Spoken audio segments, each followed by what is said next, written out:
Welcome to Jiya kitchen TV అండి. ఈరోజు cauliflower చేస్తున్నానండి. దీనికి 1 కాలీఫ్లవర్ పెద్దది తీసుకున్నాను. ఇలా చిన్న ముక్కలుగా కట్ చేసుకున్నాను.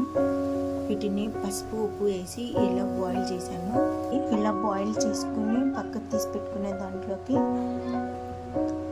2 స్పూన్లు బియ్యం పిండి, కొద్దిగా వాము, 2 స్పూన్స్ మైదా, ధనియాల పొడి, టేస్ట్కి తగినంత సాల్ట్, మిర్చి పౌడర్ 1 స్పూను, మొక్కజొన్న పిండి 2 స్పూన్స్. వీటిని కొద్దిగా వేడి నూనె పోసి కలిపి దీంట్లో కొంచెం వాటర్ యాడ్ చేసుకోవాలి. ఇలా మంచిగా కలుపుకొని దీంట్లోనే ఈ కాలీఫ్లవర్ వేసుకోవాలండి. ముక్కలకు అందేటట్టు మంచిగా పట్టించాలి.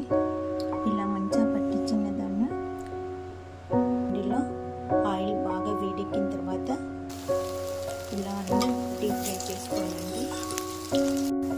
ఇలా ఒకటొకటి వేసుకోవాలండి. పక్కన బాండి పెట్టుకొని దీంట్లో ఎల్లిపాయ అల్లం ముక్కలు చిన్నగా పెట్టుకోవాలండి. ఇలా వేగిన తర్వాత ఇలా వేయించాలి. 4 టమాటాల ప్యూరీ, దీంట్లో కొద్దిగా కారం, కొద్దిగా సాల్ట్ వేసి ప్యూరీ మొత్తము కుక్ అవ్వాలండి.